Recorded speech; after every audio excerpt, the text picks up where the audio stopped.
Doing things differently is a challenge. It can be frightening, but we have to move forward. See the bigger picture.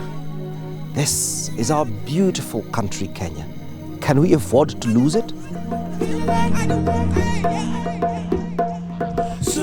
We almost did, remember?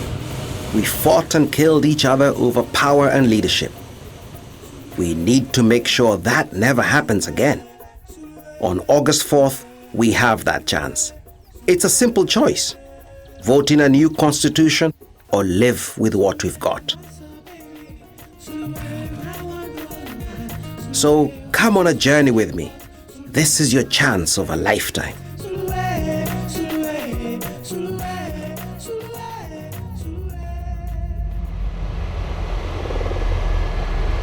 After the 2007 general election, Kenyans fought violently over who should be president. This was the country's darkest hour, and there seemed no way out. Our constitution had finally expired. Its outdated systems and laws had led us to chaos. To make peace, the constitution had to be put aside. It could not cope with the situation we were in. We turned to emergency legislation to create new power structures. It took outsiders, international diplomats, to stop the fighting and insist on a reform agenda. The peace agreement was designed to make politicians stick to the promises they had failed to deliver for so long. Most importantly, a new constitution. Kenyans are missing the bigger picture. If we don't fix some of these long-term institutional reform issues, then what we witnessed in 2007, 2008 was a Christmas party. And we don't want to take any more chances because there seems to be some simmering emotion, tension in this country. This country has been pretending to be the haven of peace in Eastern Africa, but we are not. If my memory serves me correctly, Maina, the people in this country never fought or killed each other because of the Catholic. They never kill each other because of abortion, the clause on abortion. We've been on this process for a long time. People have been clamoring for better governance, human rights. If you recall, for example, the agitation for constitution making, for better governance, been a lot about abuse of people's rights, especially civil and political rights, even though they were guaranteed under Chapter 5 of the current constitution. A lot of detentions, took place because of the violation of human rights. So people wanted good leadership. Leaders who will respect the will of who will respect democracy.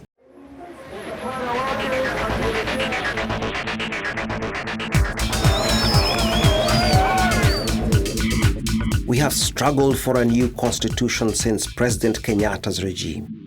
It has always been a people's struggle. Small but important gains have been made at a great cost to ordinary Kenyans.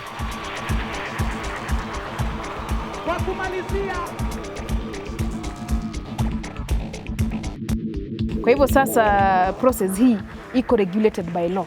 And deviating from that law, as we have seen in Kenya, is disastrous. So there is nothing we can do. We follow that law. If it is bad, wherever it takes us. But we have no chance to slow the process now because the law does not allow it. We can never have consensus on these matters. At any point in time, the document cannot be good for all Kenyans. It is a good majority, and democracy is a democracy of majority. Willie Mutunga has been involved in constitution making and reform since the 1970s. You have to go back to colonial period. All those struggles for independence, in my view, were, constitution-making processes. The Kenyans demanding independence, the British agreeing to it. The whole process of how that was going to happen was through, constitutional reforms. The right to vote, the unbanning of political parties up to 1992, when we have a clamor for, multi-party democracy, and it's all through, the constitution. Politicians have used every trick in the trade to avoid change. It seems that the difficulty we're having is that our leaders are not hearing the people properly. And it are not... The people themselves, they resisted. People in 1991 resisted. They didn't want many parties because they valued their unity. And others felt that because Moi or others were dictators. We were not dictators. Do you feel do you have any regrets about your time in... No, I have no regrets. I look at the provisions on the presidency, and I'm not very happy that they have been properly democratized and decentralized. But I see, very important advancements in that direction, whether it's devolution, whether it's the Senate, whether it's the how presidential appointments will be vetted. There's some progress there.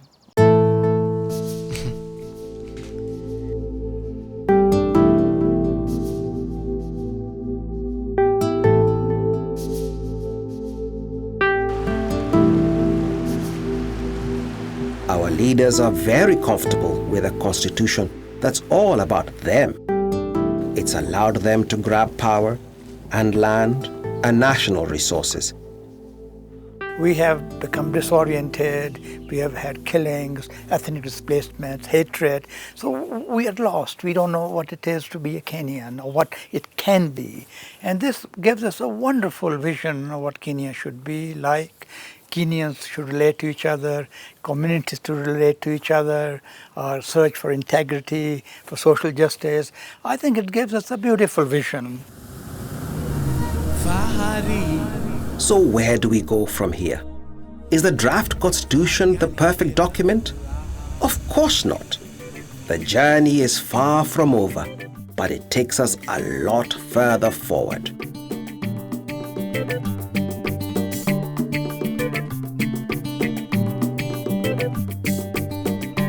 I've been traveling around the country talking to people about their concerns.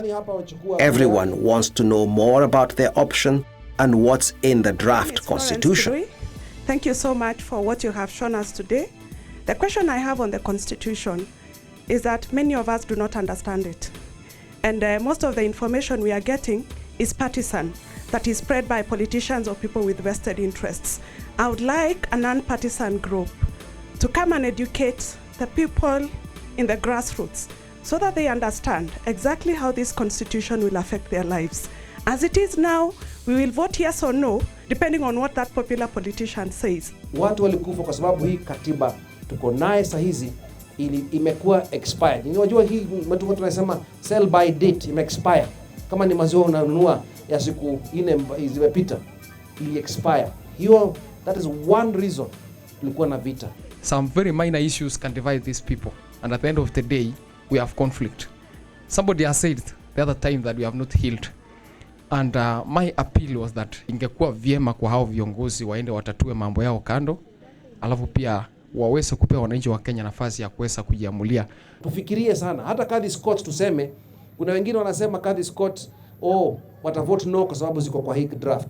Hata ukisema no, tujue kwa hii current constitution ambayo tuko nayo saa hizi zipo hapo exactly the same way. So kama unafaidika ama hujafaidika, ni mzuri tusome katiba yote tujue nini mzuri nini mbaya, then we weigh.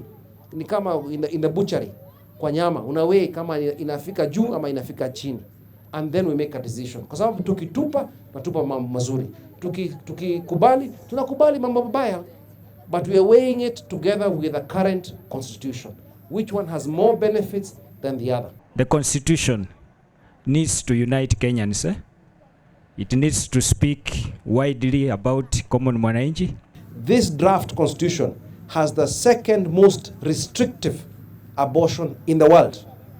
Second most. Tuseme no, turudi hapa tulipo, na hapa hii dirisha ni kubwa ambayo abortion sio kwa katiba, iko kwa penal code, and the provision is the same, in fact is even wider. But tujue we will not agree 100%. We will never. We would like to, but we can do it and try and talk. What is important, vile nasema, kama mimi sikubali mambo yako, nikubali na I disagree with you na heshima. The draft constitution is the closest we have ever got to consensus. There is no legal provision to change a few clauses or hold another referendum. More delay is likely to bring more division, because we'll never all agree on everything. So read the draft and make up your own mind. It's important to know all the clauses, not just some of them. If, for example, you think clause 68.1 means you'll lose your shamba, get to know clause 40. That says no one has the right to take your property. Understand the whole document and what it's trying to achieve.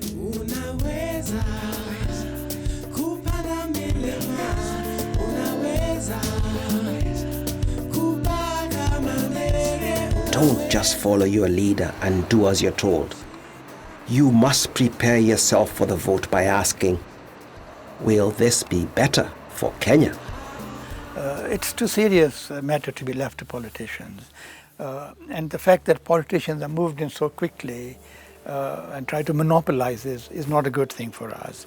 But they also must remember that if they say no, then we continue with the present constitution.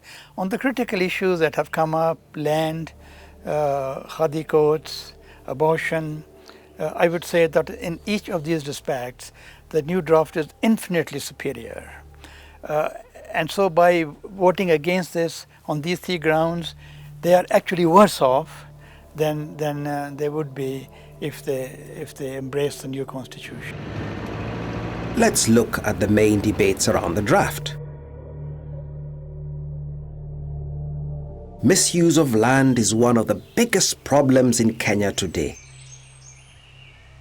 Paul Ndungu is from the Commission on Illegal and Irregular Allocation of Public Land.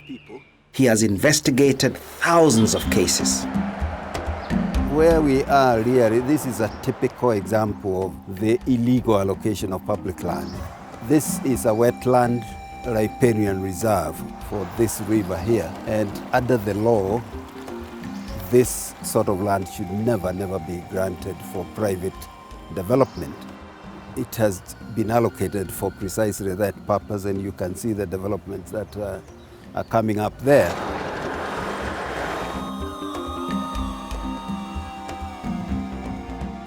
There are about 300,000 illegal titles created in this country between independence and the time we were doing the inquiry in 2003. And as a result, we really have messed up our land law system completely, because if you have a system which has that large number of illegal titles in the register, then it's a total mess. And this illegal titles, what kind of scales of sizes are we talking about? Oh, it ranges from 0.1 of an acre or a hectare to thousands and thousands of acres of land. The new draft says land must be regulated. This has created fear among large landholders and land grabbers. Influential landholders are telling ordinary Kenyans that everyone's land will be taken. But the draft doesn't say that. The spirit of the new constitution is to tackle the huge inequalities, not dispossess ordinary Kenyans.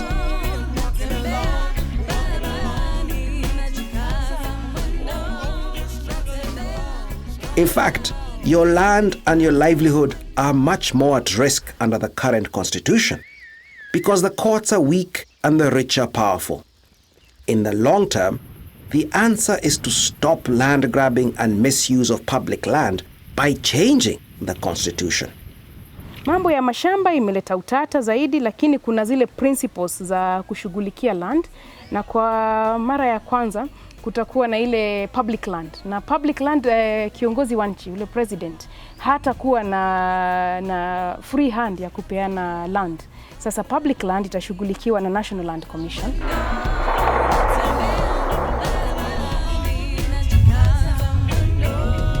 We're in Mau Forest, and this used to be all forest before it was grabbed by a few individuals.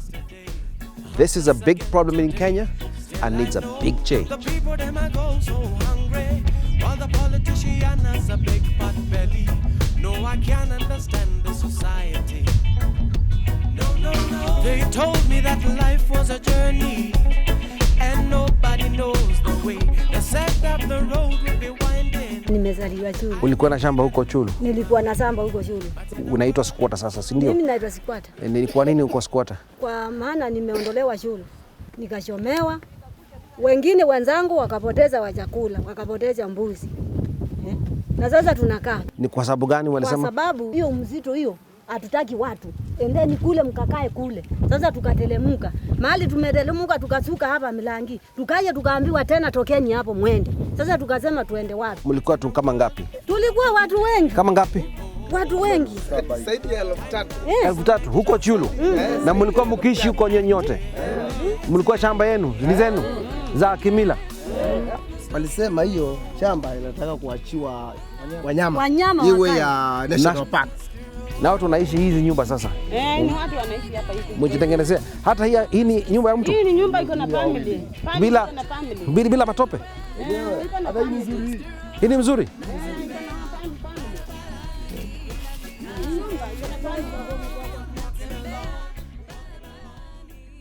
Sema na hapa kwa jina ya Mwenyezi Mungu. Kadhi's courts have been operating in Kenya since 1963, established on the coastal strip as part of the independence agreements. Since then, some have been set up in mainland Kenya to cope with population movement. These courts are not Sharia courts. They're very limited in what they do. Hapa tunasikiliza tu cases ambazo ziko related to matrimonial disputes, matrimonial cases na inheritance, succession, ambapo watu wote wawili wenye kushtakiana wanakuwa ni Waislamu. Kwa hivyo sisi tu ile uwezo wetu ama jurisdiction yetu tuko nayo ni kuhusiana tu na hayo mambo matatu. Kama watu wanataka kuoana ama kusema hii ndoa ni iko sahihi ama haiko sahihi, hizo ni kazi zetu. Watu wanataka kuachana baada ya kuoana, wanashindwa kuishi pamoja, wanakuja kotini kwa kadhi na wanafungua mashtaka. Hizi Kadhi's courts hii ya Nairobi ilianza lini? Hii hapa ilianza mwaka wa 1980. 1980. Ya, mpaka leo inaendelea. Hapa tuko na koti 17 Kenya mzima ambapo zina serve kama Nairobi ni koti ambayo ina serve province mzima ya Nairobi. Sehemu ya pwani tu ndio kuna koti nyingi. Accommodating Muslim interests has avoided religious conflict, not created it. Providing Kadhi's courts is a way of giving choices and freedoms and protecting minorities. I have no objection to Kadhi's courts because Muslims are a minority. All minorities need special protection to make sure that they feel at home in this country that we call Kenya. So it's the very same issue. We cannot be the same. And Muslims have never been a threat to me. In fact, I respect them. We belong to the same faith. Where Abraham is our father of both faiths. And Muslims have contributed a lot to the country. Christians should not feel threatened by Muslims, the presence of Muslims. But Muslims are feeling threatened by the lack of tolerance and sympathy and understanding from Christians. Because we forget that so much of the state is based around the Christian model. The church holidays, the Sunday observance, the military posts for bishops, religious education in schools. There are many things that has given respect for Christians. This is the one thing that Muslims have asked for, and we want them to deny it. I'm embarrassed. I'm ashamed that we have not understood the rights of Muslims. Abortion is a complicated social, moral, and economic issue everywhere in the world. In a very divided society like Kenya, the rich will always be able to get one, and the poor will die trying. Legislation has never stopped abortion anywhere. It just controls access and ability. Teresa Omondi from the Gender and Violence Recovery Center, Nairobi. I know there's a lot of queries around where people are saying it shouldn't be allowed at all. There are those of us who are saying it should be allowed but with certain limitations. Or there are those, I'm sure, who even believe it shouldn't even be a constitutional issue anyway, to be left out as an act of parliament somewhere else to be dealt by professionals who then would determine the same. So I'm just looking at the number of clients we've had who've been sexually violated. They are pregnant. And I ask myself, where is their space? In all this debate, where is their space? Who is addressing what would happen to this lady? And that brings me to asking myself if the society could actually address the surrounding issues on abortion rather than address because that's an end result. It comes out after so many things have happened. Everyone I have talked to says they would stop pregnancy under special circumstances, like rape or incest. It's abortion on demand that people don't like the idea of. And the draft constitution clearly doesn't allow that. Maoni yenu kuhusu mambo ya kutoa mimba. Sasa kitu tutakubaliana nayo kabisa, yenye mtu ataweza kusema ni kuokoa maisha ya mwanamke. Ikiwa ni mgonjwa sana hataweza kuachwa na hiyo mimba. Hiyo ndiye naweza hata mtu anaweza jua wenyewe huyu alienda akatolewa, kama angetolewa angekuwa. Hiyo ndio tutakubaliana nayo, lakini abortion ya ovyo hiyo hatutakubaliana nayo. Na hapa nikiuliza hii swali hakuna jibu ambaye ni makosa ama ambaye ni alright Nataka kusikia vile tu mmesikia kuhusu hii mambo Sidiki hiyo maneno sio mzuri. Toa ovyo. Hiyo sasa ni kutupea umri. Kutembea hatu wesi amini bwana yako. Sinajua tu nikienda na wewe nikifika mimba natoa na nitaendelea na maisha. Ukiwa rape na upate mimba, unaona aje? Natoa. Unasema utoe? Wewe umesema saa hizi, umetuambia nini saa hizi? Utaniuliza hii kitu utoa hapa kwangu. Sasa nitapeleka afadhali waache isionekane. Unajua kila mtu ako na maoni yake kwake na kila mtu alizaliwa na akili yake. Kuna mwingine ako na akili ndogo, mtoto ni mdogo. Lakini mwingine aanze kununua anasema hii kitu hata kama ulidepiwa hapana, mliongea mkakutana mahali. Toa hii kitu hapa kwangu, utafanya aje? Sio utaenda uchiue na huyu mtoto, afadhali hiyo kitu utoke mapema. Una maoni kuhusu hiyo mambo ya rape? Kama tuseme wewe sasa ukirepiwa upate mimba na ni wajambazi tuseme watu 10. Si daktari pale ameniambia tuseme nimereipiwa. Mtu amenirepe na siku anataka kupata mimba. Naweza kimbia hospitali anizuie nisipate hiyo mimba. Na kama umechelewa kufika hospitali, umekaa miezi 2 na nikapata mimba. Kapata mimba. Hiyo ni kutoa. Unaona ni kutoa ni mzuri. Nani mnasikiaje hapo? Mambo ya rape kutoa ni mzuri. This is actually one of the most restrictive constitutions in the world on abortion. It states that life begins at conception. I believe even those who speak about it so vehemently, strongly, and our sins are equal at the end of the day. Let's just remember that and leave the judgment for someone else. Abortion is clearly stated in Article 26, it is not allowed. There's a consistency in this, and the teaching of the Catholic Church clearly states is that the mother's life has to be protected. And if we go back even to the Bomas draft, and at the Bomas, the church was represented by the Cardinal Njui, Archbishop Okot, and Bishop Sulameti, who are now leading the No campaign on the Catholic side. But Article 34 of the Bomas draft said, abortion shall not be permitted unless, in the opinion of a registered medical practitioner, the life of the mother is in danger. And they accepted that. And they accepted that. What it has made provisions for is to protect the health and the life of the mother. When she's in danger, when the mother's life is in danger, and when she needs emergency treatment. There is no suggestion, as you read this, that abortion can be provided on demand. That is misreading and misrepresenting. After looking closely at both constitutions, reformists strongly support the new draft as the best option we have now. Priscilla Nyokabi, Kituo cha Sheria, says the draft benefits the poor and ordinary citizen. Confirm kwamba Kenya sio sovereign state tu kwa sababu ya map, kwamba the people of Kenya wamepewa sovereign will. Alafu katika katiba hii ukiangalia kila chapter, kama ni legislature wanaambiwa legislature power by the people, judiciary power you have been given by the people, every chapter. Alafu kuna tume kama ile Judicial Service Commission, kuna sema members of public. Tuangalie representation wa Kenya wote tabaka mbalimbali, in all our diversity, tuingie kwenye bunge ili tuweze kujiwakilisha. Haya, kuna ile chapter sisi watu wa human rights tunaita Bill of Rights. Economic, social and cultural rights. Haki za maji, haki za housing, haki za afya, na hutahitaji pesa ili uhudumiwe katika emergency treatment. Hapo tunaona watu pia wako ndani.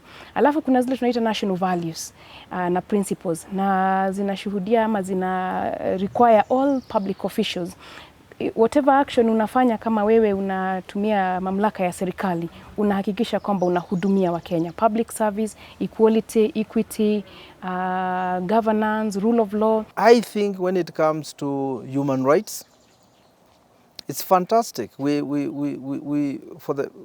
going to be a human rights state, and that's not bad. We're talking about the right to work. We're talking about health. You know, all those issues.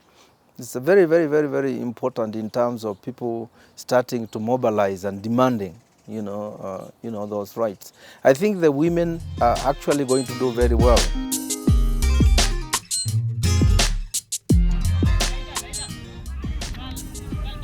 The draft is also strong on cultural and minority rights, which will address some huge divisions in our country.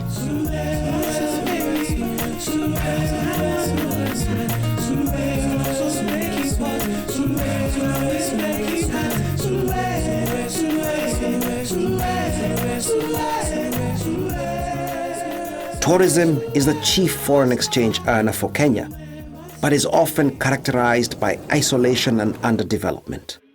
Citizens have to get equal benefits and protection wherever they live.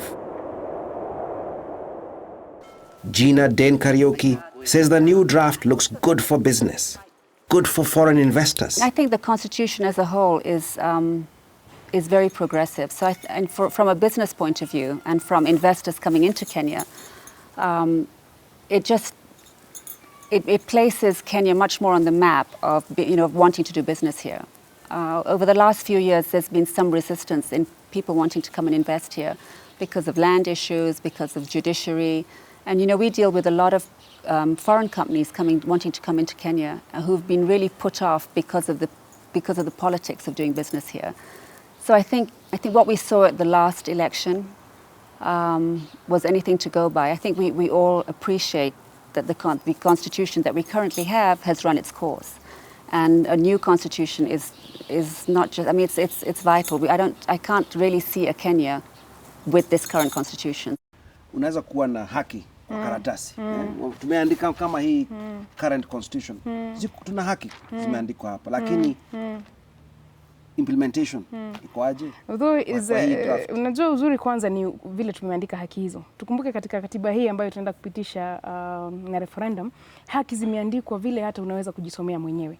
Hizi za current constitution ilikuwa lazima uzimulike na torch ndio haki ionekane, kwa sababu mkono mmoja inapeana, mkono mwingine ulikuwa unachukua. Kwanza tutashughulikia ile implementation commission, kwamba wale watakaowekwa kwenye hiyo implementation commission wawe ni watu wa integrity, watu ambao wataweza kuongoza nchi vizuri. From my point of view, a major weakness is to have retained the presidency. I believe in a society as multi-ethnic as we have become in our consciousness.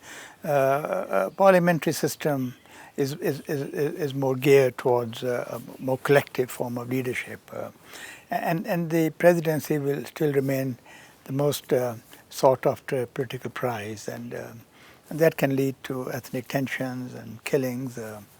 But on the other hand, the presidency is now probably more accountable, or will be more accountable. There will be a separation of powers. There will be the constant need for the president to negotiate with parliament. We shall have very democratic institutions at the county level, and certainly a lot more money than they're getting now. And so we'll have more opportunities for participation. New leaders will emerge. I've seen people make change against all the odds, like my former law school friend, Kenyan son, Barack Obama.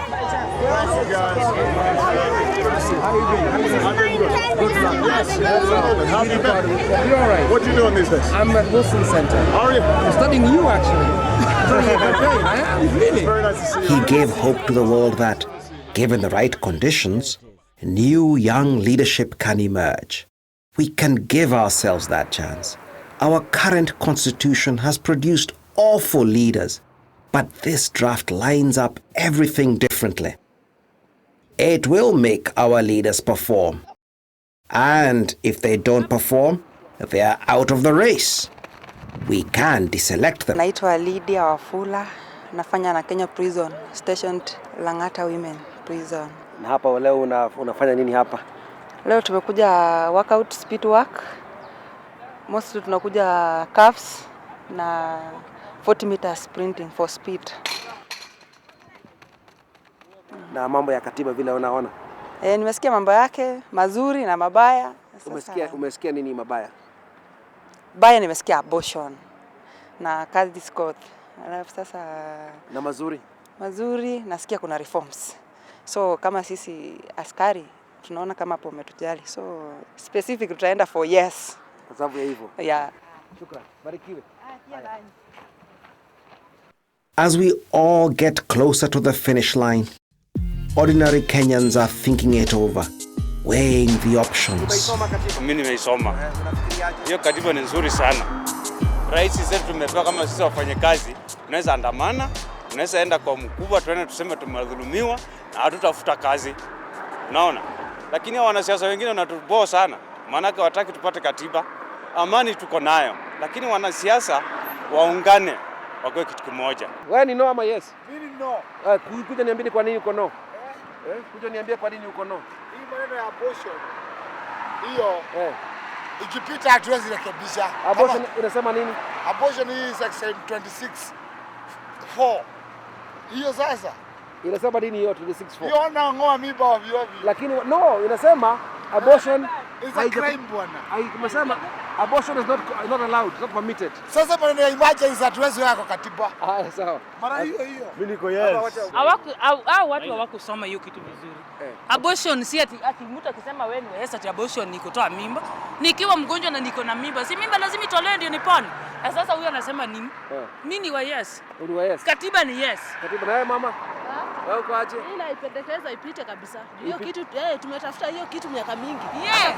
Nikifanya strike.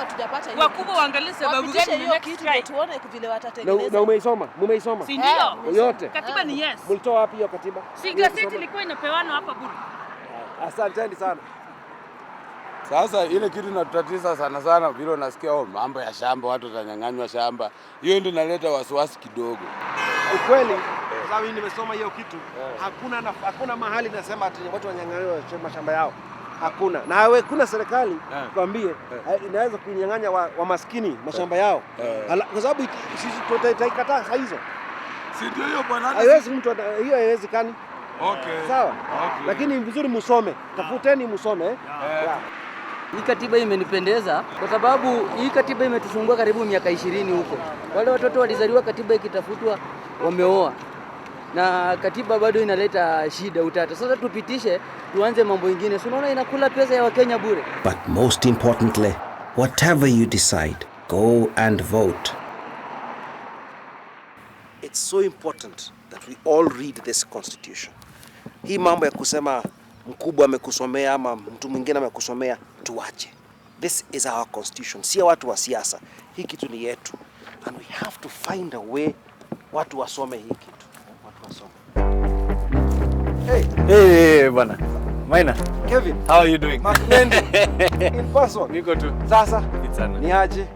Poa. Poa kabisa. Okay. Tell me. I'm just thinking about this constitution. Hii mambo ya katiba ambayo tunafuata. What do you think of the constitution? Have you read it?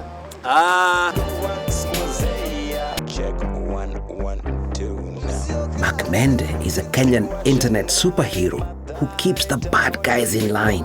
So listen up. I'm reading it currently, but naisoma. Hopefully I will be done very soon. And people should read it? Of course. Hey, everyone should read it, bana. You know, because otherwise, you know what will happen is you'll just be lied to. People will tell you what to say, and you can't think for yourself. Lazima usome, ndio ujue what you want. You know why you fall. Not that you're half-hearted, that you go hapa, sijui, and then you make a wrong decision, you know. But without causing violence, because what that does is it sets us back. It takes us very, very far behind. Otherwise, if you don't read this katiba and you don't know what you're saying and what you're going to vote for, Lakini sisemi, mimi sisemi. I'm not saying anything, but I think you'll get it.